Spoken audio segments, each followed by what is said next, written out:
क्या विचारधारा होगी जो आपके और मेरे हिंदुस्तान को लेकर आगे चलेगी। जाहिर है चुनाव में पक्ष और विपक्ष अपनी बात रखते हैं। हमने भी अपनी बात कही है। इस इलाके में भी आया था कुछ हफ्ते पहले, दूसरी जगह पे जनसभा थी। एक तरफ भारतीय राष्ट्रीय कांग्रेस है जिसका इतिहास गौरवशाली है, इसकी उपलब्धियां इतिहास के पन्नों पर अंकित है। आप लोग वाकिफ हैं। 138 साल पुरानी पार्टी जिसने हिंदुस्तान की आज़ादी की लड़ाई लड़ी, देश की जनता को शक्ति दी, महात्मा गांधी की अगुवाई में अंग्रेजी साम्राज्य को शिकस्त और आज़ादी के बाद के हिंदुस्तान का निर्माण किया। दूसरी तरफ भारतीय जनता पार्टी है, वो आज़ादी के बाद की पैदा हुई, वर्तमान स्वरूप में 1980। हमारी सोच में बहुत फर्क है, काम करने के तौर तरीके में। हमारा देश बहुत बड़ा विशाल। मेरा आपसे आग्रह है कि हर चीज़ का मूल्यांकन करके जो फैसला करे, हिंदुस्तान का फैसला बड़ा होना चाहिए।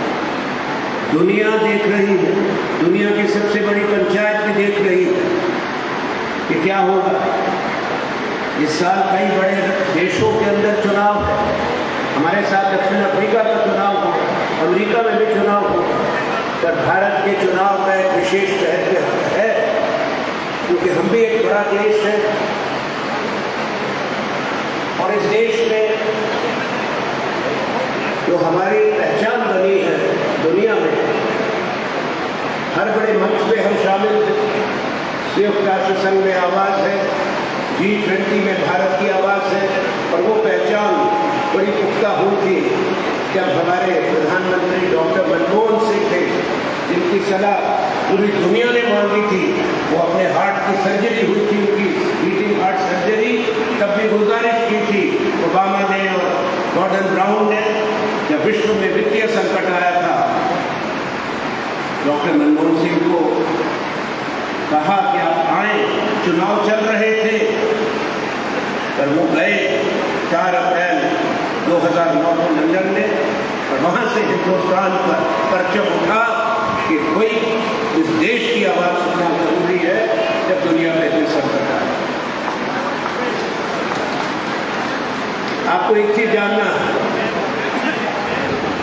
हमारा देश बहुधर्मी देश, बहुभाषी, यहाँ 30 राज्य हैं, सूबे, हर सूबे की अपनी पहचान है। 18 भाषाएं हैं, भारत के संविधान मानता है। बोलिए नहीं, बोलिए तो सैकड़ों में है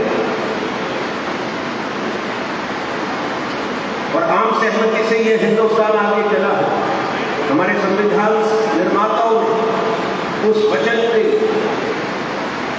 इज्जत रखी जो वचन स्वतंत्रता संग्राम में दिया गया था कि आजाद हिंदुस्तान में एक प्रजातंत्र कायम होगा, हर नागरिक को, भारतीय को बराबरी का दर्जा होगा।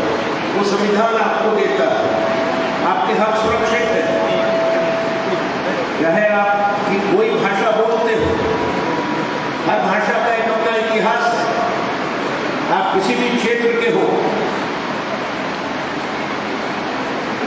किसी भी धर्म के हो, किसी जाति के हो, पुरुष हो, महिला हो, अमीर हो, गरीब हो, जब संविधान अपनाया गया 1950 में, तब से बराबरी का दर्जा है हर किसी को और आपके अधिकार सुरक्षित हैं जब तक संविधान मजबूत है, कायम। और वही बराबरी का दर्जा आपको वोट का अधिकार है, आपके मत का। सबका मत एक है, वोट एक है। क्या आप हिमाचली हैं या बंगाली है या मराठी है, आप किसी भी धर्म के हैं, किसी जात के हैं, कोई भाषा बोलते हैं, एक एक हिंदुस्तानी की वोट मिलके देश की तकदीर का फैसला करते हैं।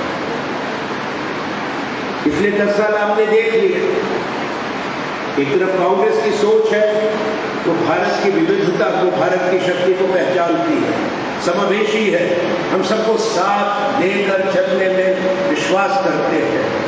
हमारे दूसरे जो विरोधी दल है बीजेपी उनकी विचारधारा अलग है।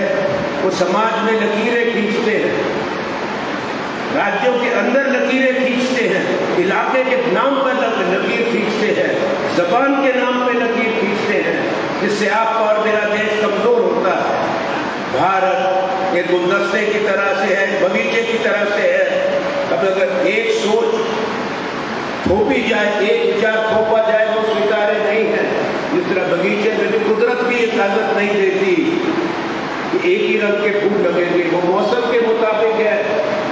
इसी तरह भारत की भी खूबसूरती, भारत की शक्ति उसी विविधता के अंदर है। इस बात को याद रखें, जिसको बीजेपी कहता है। आप वोट देने से पहले आपको पिछले 10 साल देख लें और उससे पहले के 10 साल भी देख लें, क्योंकि पिछले 10 साल में जो बातें हुई अच्छी बात नहीं हुई। आपके साथ वायदे किए गए थे, याद है आपको? 2 करोड़ रोजगार का वायदा था नौजवानों को 1 साल में। क्या 20 करोड़ रोजगार पैदा हुए हैं? इस चीज को सोचिए। क्या महंगाई कम हो गई? क्या भारत का रुपया मजबूत हो गया? हर माँ बाप अपने बच्चों के भविष्य के बारे में सोचते हैं। बीजेपी की दिल्ली की सरकार 10 साल पहले आई थी कुछ वायदे करके। मैं आपसे सवाल करता हूं, क्या वो वायदे पूरे हुए हैं? हुए हैं? जोर से बोलिए। तो अगर जो वायदा खिलाफी करते हैं उनको इनाम दिया जाता है या जवाबदेही तय की जाती? जवाबदेही तय करते हो आप। जवाबदेही कब तय करोगे? चुनाव कैसे तय करोगे? अपनी वोट से तय करोगे। ये आपका अधिकार है, ये याद रखिए। पिछले 10 साल में जो बात हो रही है, क्या भारत की पहचान नहीं थी, भारत का कोई सम्मान नहीं था, भारत कमजोर देश था। ये दुर्भाग्य की बात है। मेरी पीढ़ी के लोग, मेरे से भी कुछ उम्र में बड़े लोग होंगे, हम तो आज़ादी के बाद पैदा हुए, होश संभाला। हमने हर दशक में हिंदुस्तान को बढ़ते देखा, हिंदुस्तान को बनते देखा, हिंदुस्तान की इज्जत दुनिया में बढ़ती देखी है। आपके सबके आशीर्वाद से हिमाचल से मुझे दिल्ली भेजा और दिल्ली में जो सम्मान दिया, अलग अलग मंत्रालय मैंने देखे और भारत का झंडा लेके दुनिया में गया बड़े देशों के अंदर। मैंने कभी वो समय नहीं देखा कि हिंदुस्तान की पहचान ना हो, हिंदुस्तान का नाम और इज्जत ना हो। और ये बात याद रखना और सुनाना अपनी वोट से।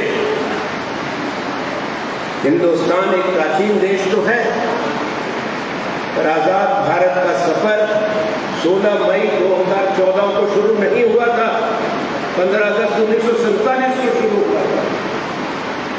2014 के जिस भारत को कोसते हैं तो भारत परमाणु शक्ति था, अंतरिक्ष शक्ति था, $2 खरब की इसकी जीडीपी थी, तो मनमोहन सिंह जी के समय में 4 गुना हो गई थी।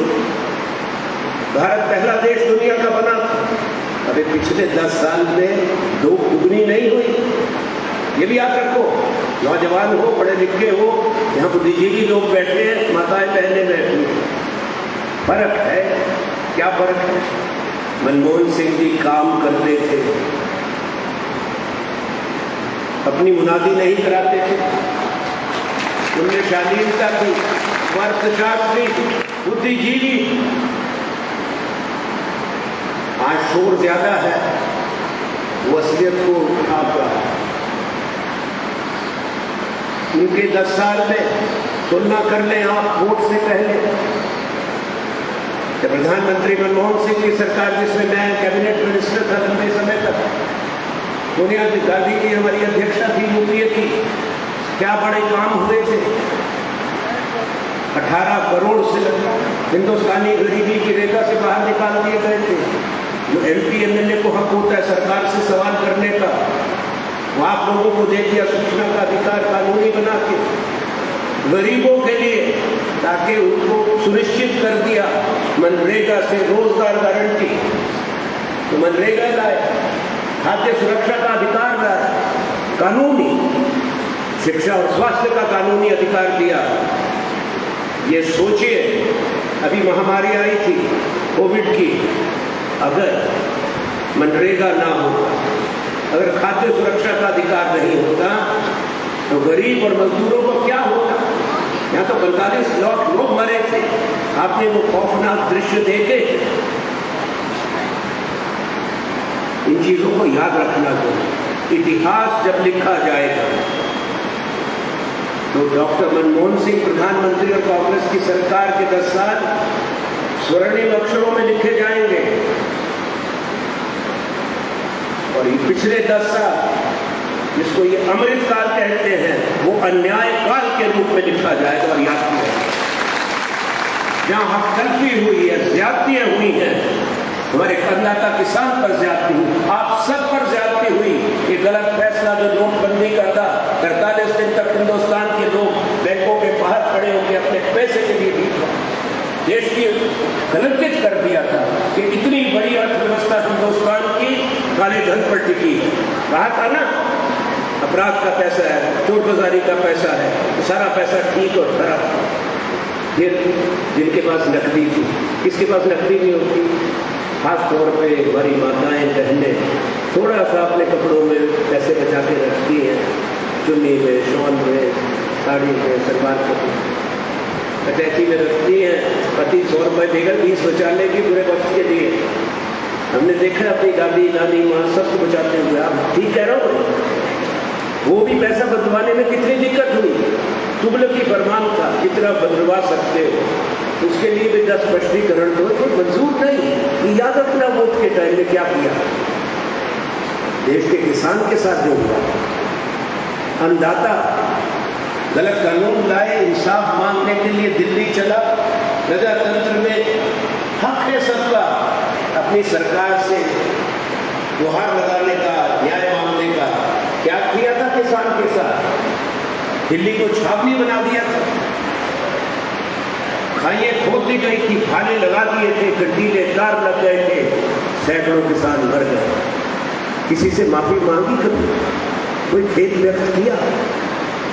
पिछले साल हिमाचल में क्या हुआ था, कितनी बड़ी आपदा आई, याद रखिएगा। हमारे सड़कें टूट गई, पुल बह गए, हजारों घर खत्म हो गए, सैकड़ों लोगों की मृत्यु हो गई।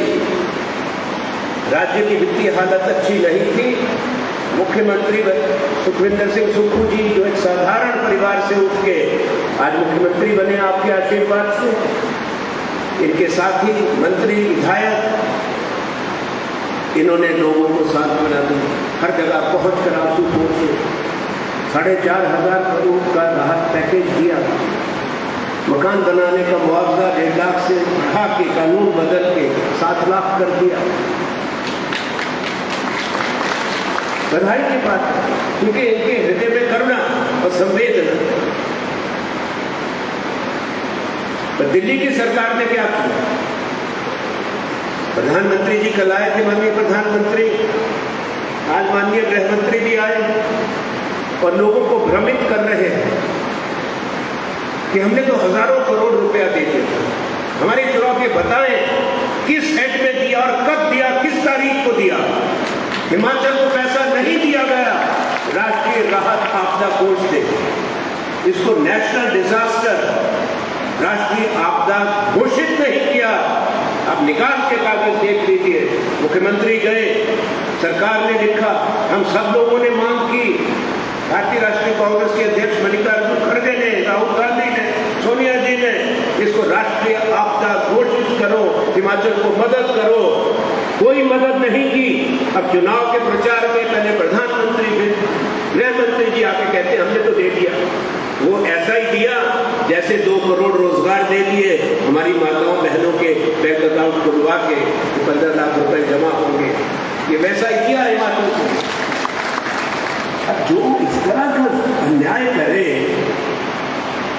उनको इनाम दिया जाता है या थोड़ी सजा दी जाती है? जोर से बोलो। तो वक्त आ गया है जब आप देही भी तय करने का सजा भी, हम तो नहीं समझा सकते, कोई भी नहीं समझा सकता, क्योंकि उनके चारों तरफ जो लोग हैं वो कहते हैं अच्छे दिन आ गए, सब कुछ ठीक हो गया। तो आप ही समझाओगे कि जमीन को देखो, जमीनी हकीकत क्या है। आपकी जो हिमाचल की सरकार ने वचन दिए थे वो पूरे किए, बीजेपी ने रुकावटें डाली। हमने कहा था ओल्ड पेंशन स्कीम लागू करेंगे, कर दी? बताइए, मुख्यमंत्री सामने बैठे। हमने कहा था महिलाओं को 1500 रुपए देंगे, फार्म भर दिए आप लोगों ने, तो भरी देते फार्म। जिन्होंने नहीं भरे जल्दी भरेंगे फार्म।